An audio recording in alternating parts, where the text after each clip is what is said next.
Hello there, Pat Boone here. I'm in Hollywood, California, Beverly Hills. That's why I'm wearing these glasses. But I'll take off my glasses and not be Hollywood anything, because I'm thinking now about my days at Lipscomb, precious days. I entered what we call Lipscomb High School in 1948, when I was, I think, just barely 13. And then and through 52, graduating in 52. Those were really serious years in my life, formative years. Gee, the friends I met and the associations I formed and what I learned and the character that was coming together in me has carried me through the next, 68 years. A flood of memories come over me. Gosh, I was on every athletic team, baseball, basketball. We even formed a football team. We didn't have football, but we formed a team a season or two. Just we borrowed equipment from somewhere, and we would have non-official games with other high school teams. Anyway, president of the student body and championing the date of our high school beauty, Shirley Foley. And she was homecoming queen and I was her escort.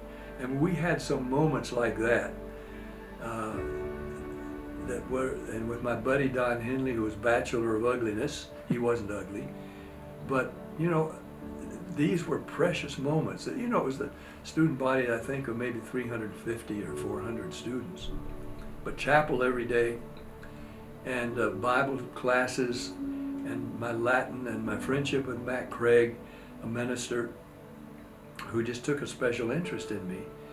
And these were formative years that were preparing me for who knew what. I thought I was going to be a teacher preacher.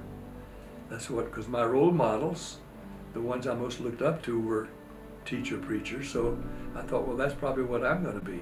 A lot of the teachers, you know, made a vivid impression on all of us. And we had Bible classes with John L. Rainey, and I remember his famous aphorism, "It's always right to do right. It's always wrong to do wrong." I don't know what the scriptural reference was, but it was Bible. And so he made a strong impression for good, but also we kind of, as I say, made light and fun of his frugality. But while I was still in college, after I went on to the first year of college at Lipscomb, John L. Rainey passed. And we found out that he had saved almost everything he ever made. His salary was not much.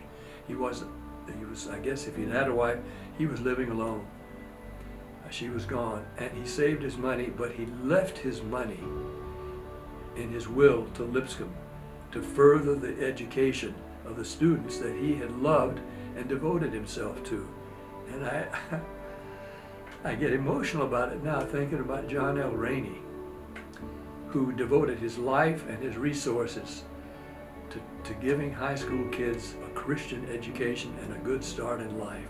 Chapel services made an extremely strong impression on all of us, day after day, learning what God expected of us as human beings, certainly as Christians, wearing His name, and being examples of Him in our lives now or then, and in the days to come, wherever we went to college and whatever direction our lives took.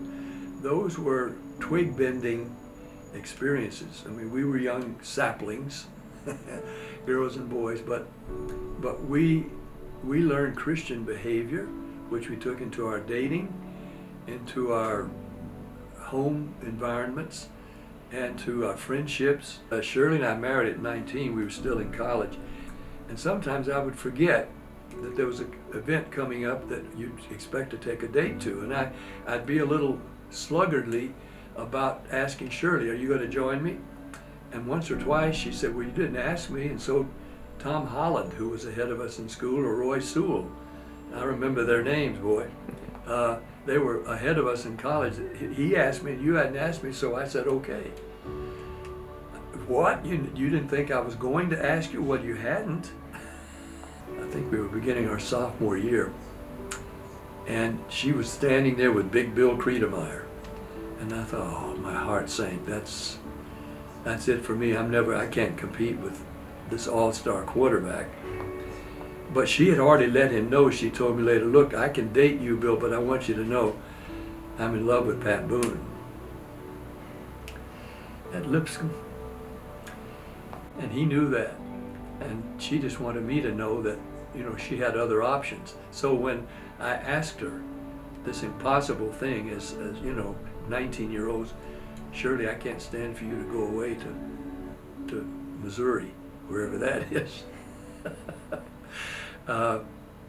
But will you marry? Can we get married? And she said yes. And we got married just almost overnight. And we were married for 60. Well, we've been married now 67 years.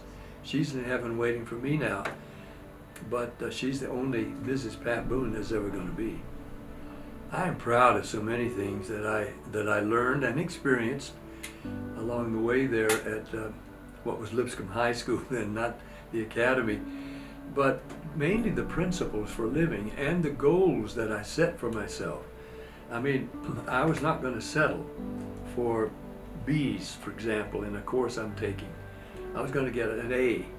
And if I didn't get an A at the beginning, I was going to find out why, and I was going to make sure that I got straight A's. But I set myself very high goals. I was going to make straight A's in everything. I was going to live a moral life and also expect the best of God. Because God wants you to be happy, to be fulfilled. He's got a plan for your life. It may not be what you're planning right now. Mine was a different plan. He gave me a different plan eventually than what I had planned for myself.